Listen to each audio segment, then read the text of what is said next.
Dear friends, welcome to education heaven. मैं assistant professor Ram Prakash आपके अपने यूट्यूब चैनल शिक्षा स्वर्ग में आपका स्वागत करता हूं। फ्रेंड्स, आज के इस इम्पोर्टेंट सेशन में हम लोग लर्निंग एंड टीचिंग के बारे में पढ़ेंगे।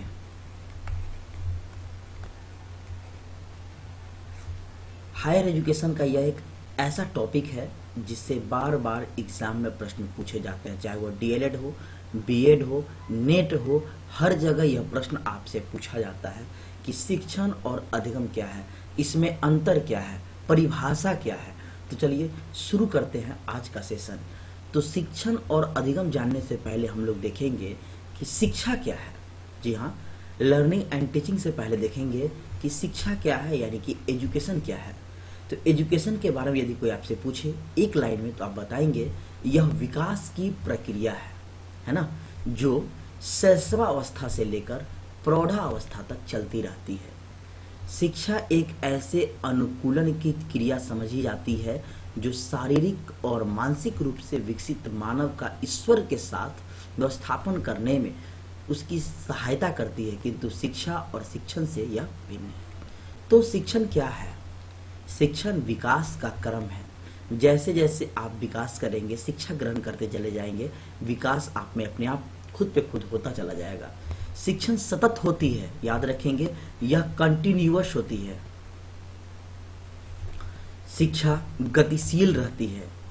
शिक्षा संबंध स्थापित नहीं करती। ठीक है, तो ये आप ध्यान रखेंगे इसके बारे में, शिक्षा के बारे में। चलिए अब हम लोग लर्निंग एंड टीचिंग के बारे में जानते हैं। शिक्षण और अधिगम यानी कि टीचिंग एंड लर्निंग। शिक्षण व अधिगम में गहरा संबंध है। यह दोनों एक सिक्के के दो पहलू है। शिक्षण अधिगम के बिना अधूरा है, अधिगम शिक्षण के बिना अधूरा है। यदि शिक्षण अच्छा होगा तो डेफिनेटली अधिगम भी अच्छा होगा, लेकिन दोनों के संबंधों को जानने से पहले यह जानना जरूरी है कि यह शिक्षण क्या है और अधिगम क्या है। मैं आपको अलग अलग बताता हूं। सबसे पहले हम लोग चर्चा करेंगे शिक्षण क्या है। शिक्षण यानी कि teaching. Teaching is a process. शिक्षण एक प्रक्रिया है which brings change in the behaviour of students, जो विद्यार्थियों के व्यवहार में बदलाव लाता है, परिवर्तन लाता है। मोस्ट इंपॉर्टेंट लाइन है, ध्यान रखेंगे friends. Teaching is a process which brings change in the behaviour of students, यानी कि विद्यार्थियों के व्यवहार में यह बदलाव लाता है, so that students can know the ways to live in the society. विद्यार्थी जान पाते हैं कैसे समाज में रहना है, एंड डेवलप देमसेल्व्स, और कैसे विकास करना है वह खुद को समझ पाते हैं। ठीक है, विकास करने के तरीकों को जान जाते हैं वो। नेक्स्ट है आपका परिभाषा। परिभाषा हम लोग देखेंगे अब। अकॉर्डिंग टू शिव कुमार मिश्रा जी के अनुसार, those techniques and methods of educational technology can be called science by which educational goals can be achieved, यानी कि शैक्षिक तकनीकी की उन तकनीकों एवं विधियों को विज्ञान कहा जाता है जिसके द्वारा शैक्षिक लक्ष्यों को प्राप्त किया जाता है। यह उनके अनुसार परिभाषा है। और भी डिफिनेशन देखते हैं। According to R A Cox के अनुसार, the use of scientific process in human learning condition, यानी कि मनुष्य की सीखने की दशा में जो वैज्ञानिक प्रक्रिया है, conditions is called educational technology. ठीक है, तो उसे हम शैक्षिक तकनीकी कहते हैं, एजुकेशनल टेक्नोलॉजी कहते हैं। अकॉर्डिंग टू एनसीईआरटी के अनुसार, यानी कि national council of educational technology के अनुसार, शिक्षा तकनीकी मानवीय अधिगम की प्रक्रिया में मानव शिक्षण के ढांचे, तकनीकों और सहायक सामग्री का विकास, प्रयोग और मूल्यांकन करती है। तो ये तीन डिफिनेशन मैंने इंपॉर्टेंट बताया। यदि आपको सब्जेक्टिव पेपर लिखना होगा तो आपको वहाँ डिफिनेशन भी डालना होगा। ठीक है, तो इसके लिए मैंने आपको यहाँ डाल दिया है। चलिए, तो मैंने टीचिंग जान लिया। अब हम लोग लर्निंग को देखते हैं कि ये लर्निंग क्या है। Learning is not only related to education. अधिगम का संबंध सिर्फ शिक्षा से नहीं है, but to the entire life of a human being, मनुष्य के संपूर्ण जीवन से है। यह अधिगम का संबंध सिर्फ जो है शिक्षा से नहीं बल्कि संपूर्ण जीवन से है। जबकि हमने लर्निंग में क्या, टीचिंग में क्या पढ़ा था, शिक्षण से संबंध है। उदाहरण के लिए यदि देखा जाए, the aim of education is to bring about a change in the behaviour of children. इसका उद्देश्य होता है बच्चों के व्यवहार में जो है परिवर्तन लाना। But when their behaviour change, जहां बिहेव बदल जाता है, then we understand that the children have learn, तब हम समझ जाते हैं कि बच्चों ने कुछ सीख लिया। देख रहे हैं आप कैसे जुड़ा हुआ है अधिगम। विद्यार्थियों के समक्ष कुछ अनुभव और ज्ञान की बातें रखी जाती है, यानी some experiences and knowledge are presented to the students after understanding them change in their behaviour as per the need, और इसे ही व्यवहार की आवश्यकता अनुसार उसमें परिवर्तन उत्पन्न होता है। This is what we call learning. इन्हीं को हम क्या कहते हैं, अधिगम कहते हैं, यानी कि लर्निंग कहते हैं। क्लियर। नेक्स्ट है आपका अधिगम की परिभाषा। गेट्स के अनुसार अधिगम क्या है, उनके अनुसार learning is the modification of behaviour through experiences. कई एग्जाम में आपका ये पेपर में पूछा गया प्रश्न है, अधिगम अनुभव द्वारा की शोध है ना। Learning is the modification of behaviour through experiences, किनके द्वारा लिखा गया, यह गेट्स के द्वारा कहा गया है। क्रो के अनुसार learning involves the acquisition of habits, knowledge and attitude. अधिगम के अंतर्गत आदतें, ज्ञान और व्यवहार को ग्रहण किया जाता है। क्लियर। तो ये किनका है, यह क्रो का कथन है। चलिए अब हम लोग दोनों में संबंध देखते हैं कि दोनों में क्या रिलेशन है। ठीक है। शिक्षण और अधिगम का पारस्परिक गहरा संबंध है। शिक्षण के बिना अधिगम नहीं हो सकता और अधिगम के बिना शिक्षण का कोई महत्व नहीं है। यानी कि लर्निंग के बिना टीचिंग अधूरा है और टीचिंग के बिना लर्निंग अधूरा है। यदि शिक्षण की आधार मानकर अधिगम किया जाता है तो वह निश्चय ही सफल होता है। अधिगम की सफलता भी शिक्षण पर ही निर्भर करता है। यदि आपने शिक्षण नहीं लिया है तो फिर आपको वहां से अधिगम नहीं मिलेगा, अधिगम में सफलता नहीं मिलेगी। यही कारण है कि दोनों को एक ही सिक्के के दो पहलू माना गया है, परंतु दोनों में कुछ अंतर भी है। तो चलिए हम लोग उस अंतर को देखते हैं। शिक्षण विद्यार्थियों को निर्देश देता है और अधिगम विद्यार्थी के व्यक्तित्व का विकास करता है। शिक्षण क्या करता है, विद्यार्थियों को निर्देशन देता है, डायरेक्शन देता है ना, मार्गदर्शन देता है। और अधिगम क्या करता है, उसके व्यक्तित्व में विकास करता है। पश्चात विद्वान बर्टन ने कहा है, शिक्षण अधिगम की उद्दीपन, निर्देशन एवं प्रोत्साहन है। यह लाइन याद रखेंगे आप। Teaching is the stimulation, guidance and encouragement of learning. किसने कहा है, तो बर्टन ने कहा है। नेक्स्ट, अब हम लोग दोनों में अंतर देखेंगे। यहां से आपका क्लियर हो जाएगा कि लर्निंग क्या है, टीचिंग क्या है, शिक्षण और अधिगम में क्या अंतर है। देखिए, शिक्षण बच्चों के व्यवहार को बदलती है, ठीक है। अधिगम क्या है, बच्चों के व्यक्तित्व को बदलती है, ठीक है।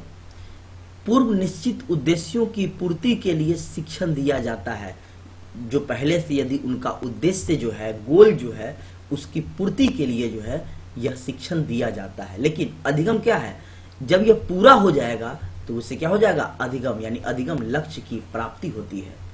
शिक्षण क्या है, कारण है। शिक्षण क्या है, कारण है जो आप अपने उद्देश्यों की प्राप्ति के लिए करते हैं। यदि इसी का रिजल्ट हो जाए, इसका आपको परिणाम मिल जाता है, तो यह आपका अधिगम है। अधिगम कार्य है और क्या है, परिणाम है।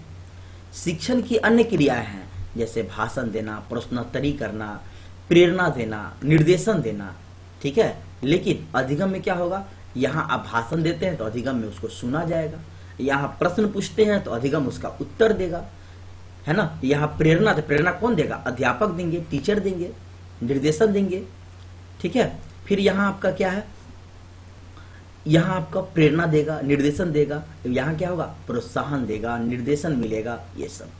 शिक्षण का संबंध जो है किससे है, अध्यापक से है, ठीक है।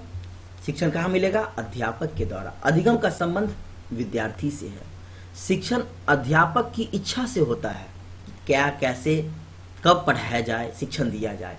लेकिन अधिगम बच्चों की इच्छा से होता है।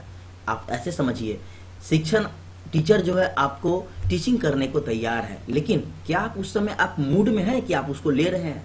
यदि आपका ध्यान अलग है तो आपको टीचिंग मिल रहा है, शिक्षण मिल रहा है, लेकिन आप उसको अच्छे से नहीं ले पा रहे हैं क्योंकि उस समय आपकी उस समय रुचि नहीं है।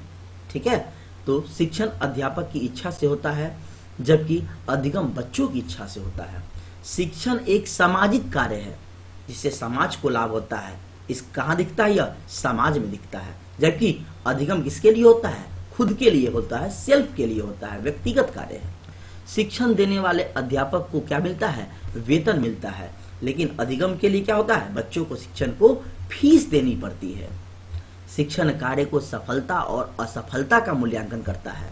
ठीक है, लेकिन जो इसमें असफलता और सफलता का ज्ञान शिक्षक यहाँ मूल्यांकन करते हैं, अधिगम के द्वारा बच्चे कुछ तो सीखेंगे उससे, है ना, कुछ न कुछ उससे अवश्य ग्रहण करते हैं बच्चे। आप ऐसे समझिए, एक एग्जाम हुआ, कोई 99% लाया, कोई 98, कोई 60% लाया, कोई 40% आकर फेल कर गया। तो जो फेल कर गया, ऐसा तो नहीं कि बिल्कुल कुछ भी नहीं सीखा हो। यह मार्किंग के अनुसार हम उसको यह नहीं कह सकते हो कुछ भी नहीं सीखा, कुछ तो ग्रहण किया हो वहां से वो। ठीक है, तो अब इसको ध्यान रखेंगे। अध्यापक शिक्षण से पूर्व विषय वस्तु को पढ़कर कक्षा में आता है ताकि बच्चों को क्या बताना है ना, कैसे बताना है, इस पर विचार करके आते हैं। लेकिन अधिगम बच्चों के लिए क्या है? लाभकारी होता है। उनको यह पता नहीं होता है कि हमें क्या मिलने वाला है आज, और शिक्षक इसकी प्रिपरेशन करके आते हैं।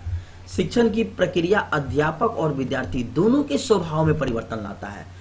आप जानते हैं, जितना आप लर्निंग करेंगे, है ना, उतना आपके लिए क्या होगा? ज्ञान का मार्ग प्रशस्त होगा। तो शिक्षण जो है वह टीचर और स्टूडेंट दोनों के स्वभाव में परिवर्तन लाता है, जबकि बच्चे विषय वस्तु को पढ़े बिना ही कक्षा में आते हैं। प्रत्येक शिक्षण का कोई ना कोई निश्चित उद्देश्य होता है। कुछ भी, कोई अगर सॉफ्टवेयर की पढ़ाई कर रहा है तो सॉफ्टवेयर की वह तैयारी करना जान रहा है, सॉफ्टवेयर इंजीनियरिंग कर रहा होता है। कोई अगर दूसरी चीज़ों की तैयारी कर रहा है 10th का, तो वो वहाँ उसका उद्देश्य होता है। यानी कोई ना कोई उद्देश्य होता है शिक्षण ग्रहण करने का। ठीक है, चाहे वो किसी भी क्लास का हो। अधिगम की प्रक्रिया केवल विद्यार्थियों के स्वभाव में परिवर्तन लाती है। ध्यान रखेंगे, मैंने आपको पीछे ही बताया है, शिक्षण किसके लिए होता है? अध्यापक के लिए होता है। और अधिगम किसके लिए होता है? तो यह बच्चों के लिए होता है, यानी कि विद्यार्थियों के लिए। शिक्षण प्रायः औपचारिक होता है, अधिगम क्या होता है? निरौपचारिक होता है। तो फ्रेंड्स, उम्मीद करते हैं काफी अच्छे से आपको शिक्षण और अधिगम में अंतर समझ में आया होगा, है ना। मैंने आपको 13 पॉइंट बताया है। तो चलिए अब हम लोग देखते हैं अधिगम को प्रभावित करने वाले कौन कौन से कारक हैं। ठीक है, तो आप जानते हैं कि शिक्षण व अधिगम में गहरा संबंध है ना। यह शिक्षण अच्छा होगा तो अधिगम भी अच्छा होगा, लेकिन दोनों में क्या प्रभावित करेगा उसको हम लोग देखते हैं। सबसे पहला है आपका मैच्योरिटी, यानी कि परिपक्वता। As the age of a person increases, व्यक्ति की आयु बढ़ने के साथ साथ जैसे बढ़ती है, हिज मैच्योरिटी ऑल्सो इंक्रीजेज, उनकी परिपक्वता, सोचने की शक्ति, समझने की शक्ति अपने आप क्या होती है? वृद्धि होती है, यानी उसमें मैच्योरिटी आती है। On becoming physically and mentally mature the speed of learning increases, जैसे जैसे वह मानसिक और शारीरिक रूप से परिपक्व होने लगते हैं, उनके सीखने की गति क्या हो जाती है? बढ़ जाती है, बहुत तेज हो जाती है। Due to which the level of learning also increases, यही कारण है जो है कि सीखने का स्तर उनका क्या हो जाता है? बढ़ जाता है।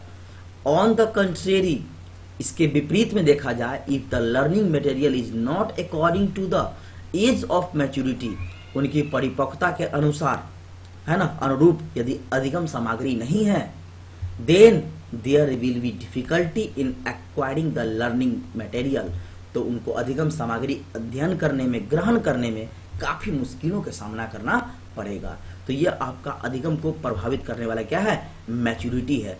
मान लेते हैं कोई 6th क्लास में अगर बच्चे हैं, उनको आप 10th क्लास की चीजें बताएंगे तो डेफिनेटली उनको क्या आएगा? समस्या आएगा, है ना। तो एक मैच्योरिटी होना चाहिए, इसलिए आप लाइन बाय लाइन पढ़ते हैं, स्टैंडर्ड 1 2 3 4 क्रम बाय क्रम पढ़ते हैं, है ना। और जैसे जैसे आप में मैच्योरिटी आती है, आप उसको सीखते हुए चले जाते हैं।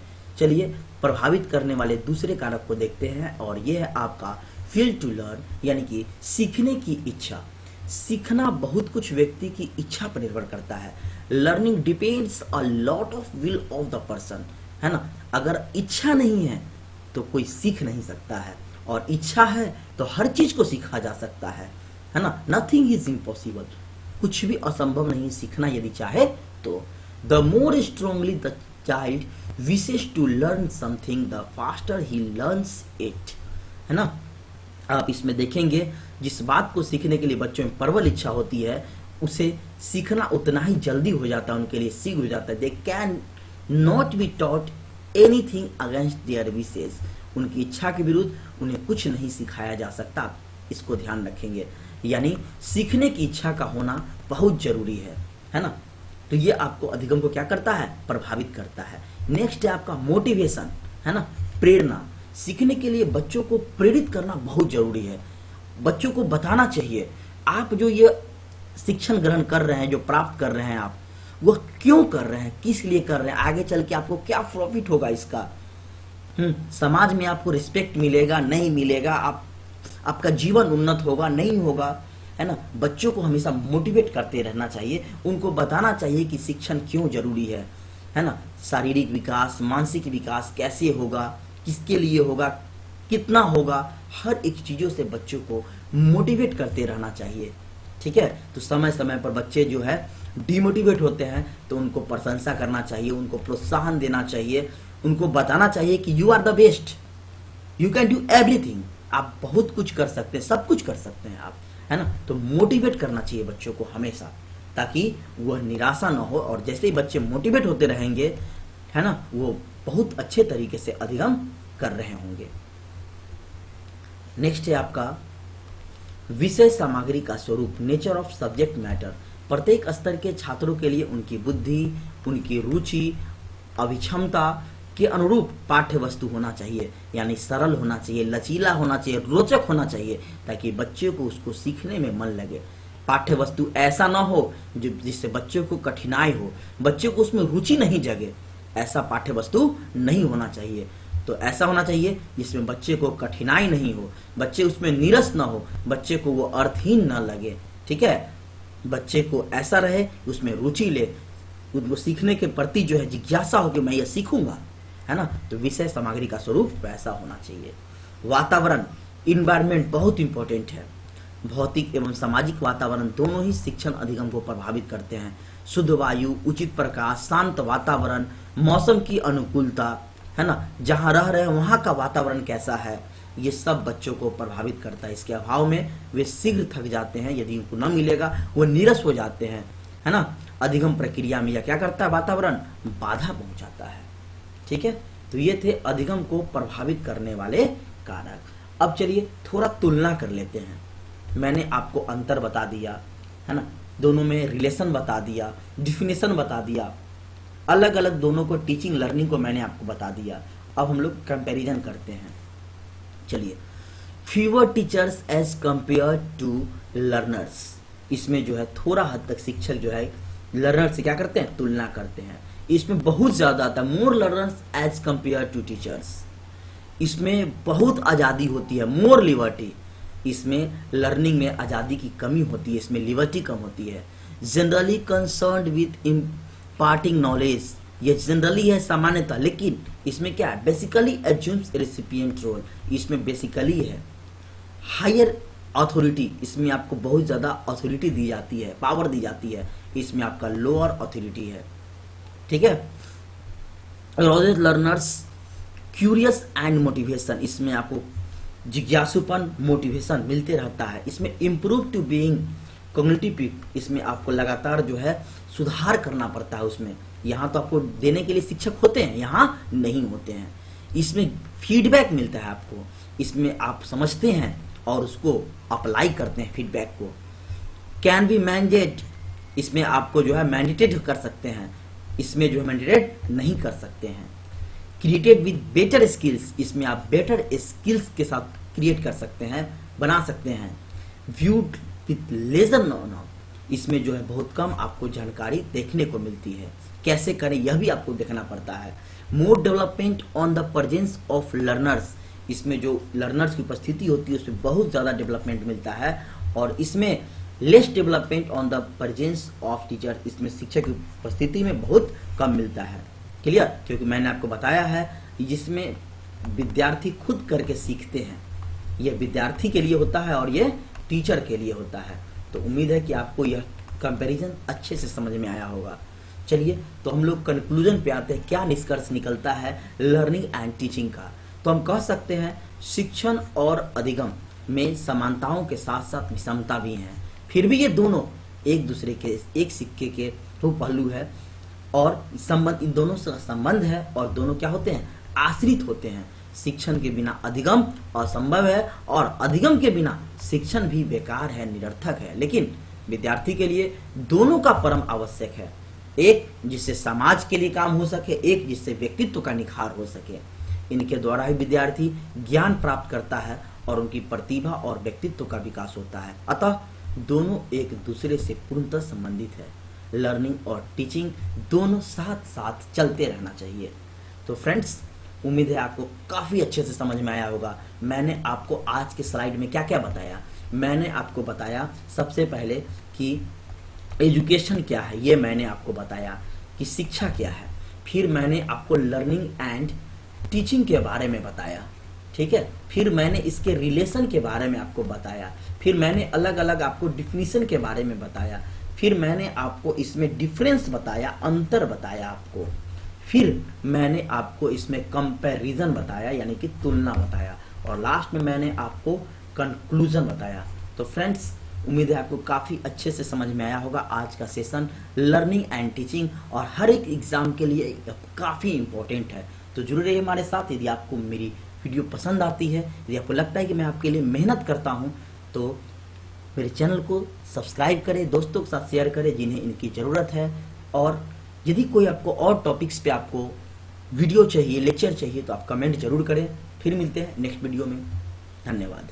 Thank you for watching this video.